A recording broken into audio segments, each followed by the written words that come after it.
Our major winter storm enters a new phase as I'm tracking the possibility of heavy rain and heavy snows coming up.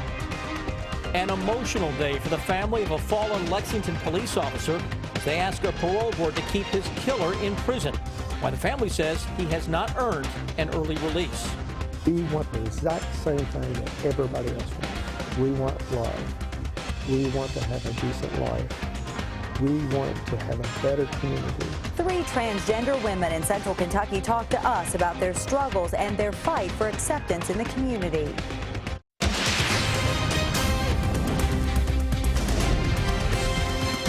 WKYT News starts now with First Alert Weather.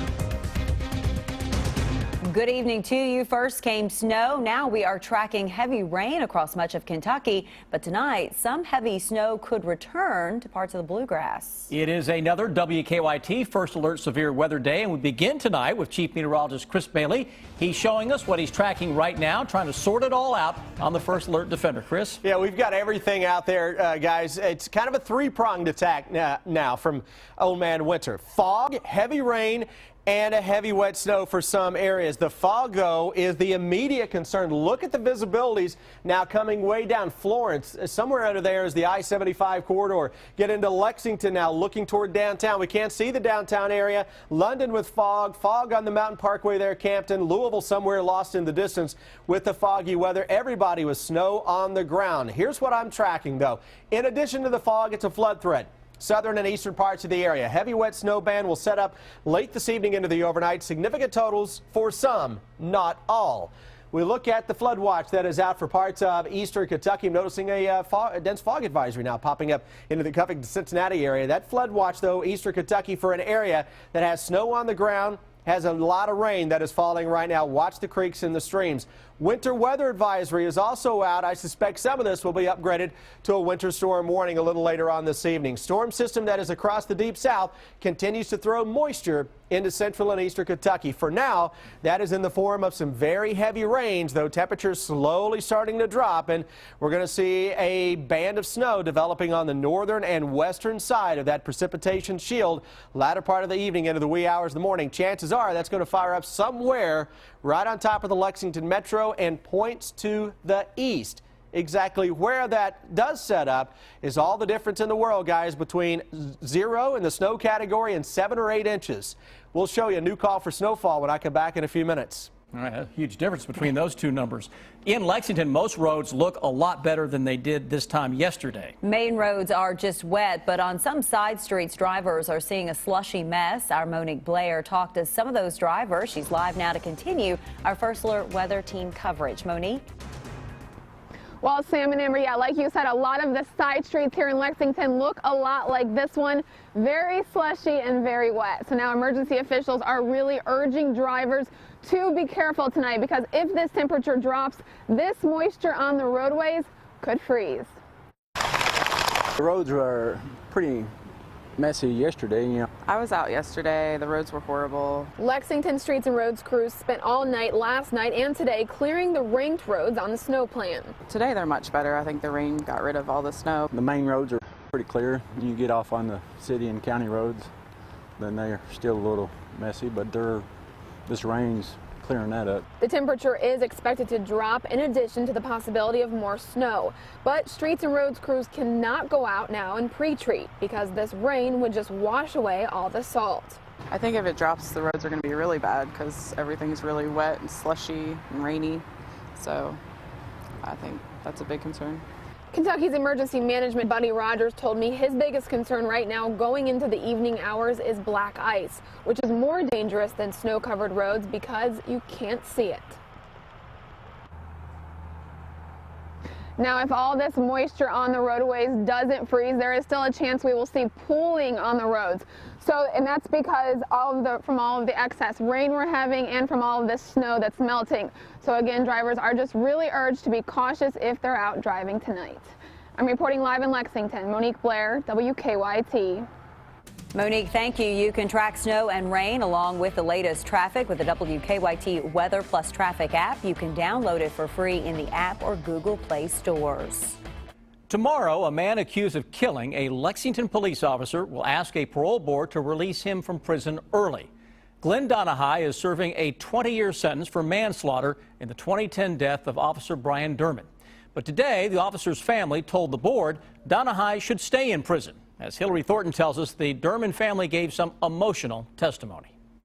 Members of the Lexington Police Department and other agencies filled the room, showing support for their brother's family. He had promised that he was going to take the life of an officer, and he made good on that promise. Glen Doneghy now serving a 20-year sentence following a second-degree manslaughter conviction for the hit-and-run death of Officer Brian Durman. He left my brother in the street like a dog. Didn't try to back up to help him. An unimaginable tragedy for the family, including the young son, now growing up without his dad. He is already terrified that if his daddy can go to work one night while he's asleep and die as a policeman, what could happen to the rest of us? Durman's oldest sister did not attend the trial or other hearings, but found strength to be there Monday, describing her brother as a true peacekeeper, even as a child. And I truly don't believe that one life is more important than the other. I don't. I think God values them all.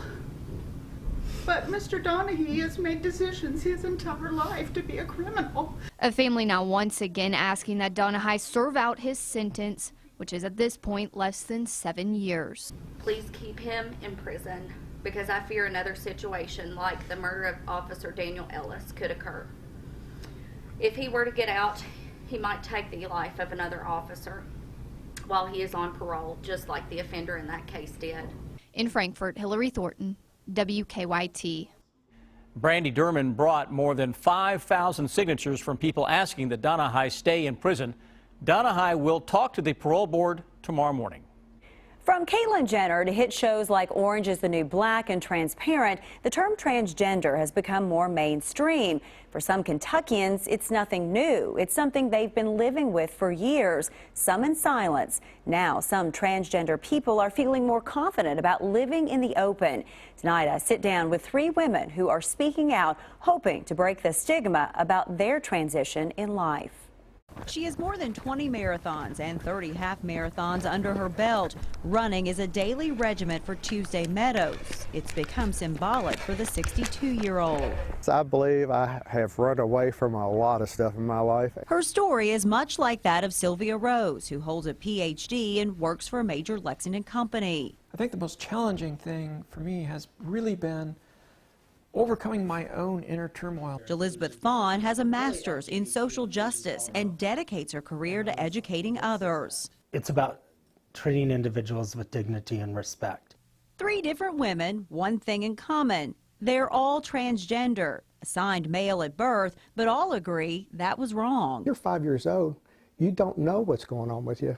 I knew at age 4 that things were not right. Certainly when I was very young, there were a lot of things I liked to do that would have been stereotypically female. Tuesday Meadows spent the better part of her life hiding her true identity. She married the love of her life, became a parent, and worked more than 40 years in retail as Thomas.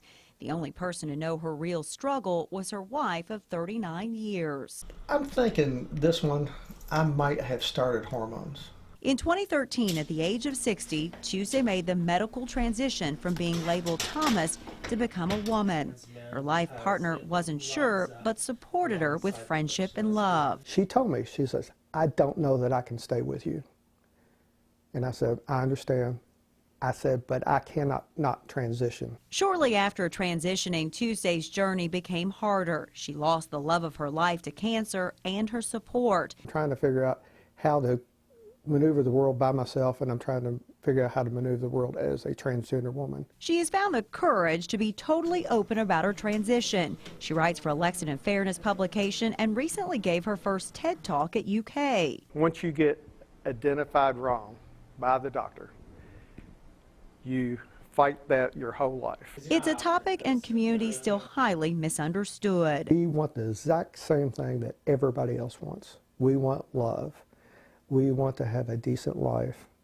We want to have a better community. That acceptance isn't always easy. In fact, Elizabeth Fawn of transeducator.com says more education is needed. She says the attempted suicide rate among transgender people is 71%. I have honestly never met a transsexual or a transgender individual who did not consider suicide or attempt suicide at one point in their life. To try and alleviate the helplessness in the bluegrass, there is Trans Kentucky. But we try as a group to provide a safe place for people who have gender variance or even just questions about their gender. Maybe they're confused, they don't know where they really are. Sylvia Rose transitioned on the job with an understanding employer, but she knows others don't always have a supportive environment. She says that's where Trans Kentucky can help. It's a whole different story when you can come someplace like this, meet real people, talk to real people who've had real experiences. Tuesday Meadows knows who she is. She is no longer running away.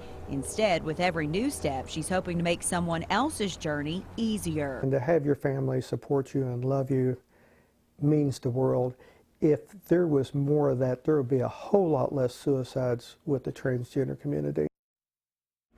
Each of these women spoke out simply to try and educate others and let people know they have a gender issue. Beyond that, they're normal people.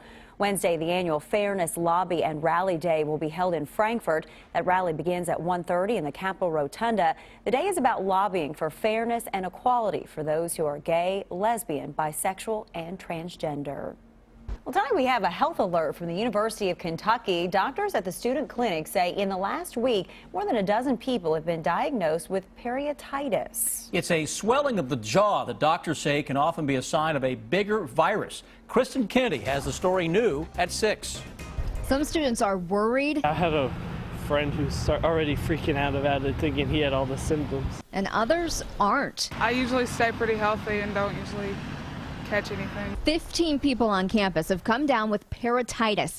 Doctors describe it as a swelling of the jaw, and anyone diagnosed with it is asked to stay away from classes and friends for at least 5 days. Whenever something goes around here, everybody's so close in all the dining halls and dorms that everybody ends up catching it. Viral swab that we use. UK's Director of Nursing Mindy Scott says their clinic noticed the cases just last week. What we're seeing coming in is swelling, either on both sides or just one side, sometimes fever.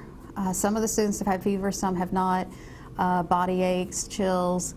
But mostly it's the swelling. Health leaders say peritonitis can often be a symptom of another infection like mumps. Right now they're trying to figure out if mumps is the underlying factor. Just having any virus like flu, mono, even HIV can cause this swelling in this parotid gland. So it can be a number of viruses. We're just not sure what it is yet. Scott is hoping to have test results back from all 15 cases by the end of the week. Those results should give them a much better idea of how the students developed peritonitis. You know, it's just like any other virus. You just have to be smart about it. At the University of Kentucky, Kristen Kennedy, WKYT. Some types of peritonitis are contagious. Doctors say anyone with swelling should be checked out immediately and stay home for 5 days.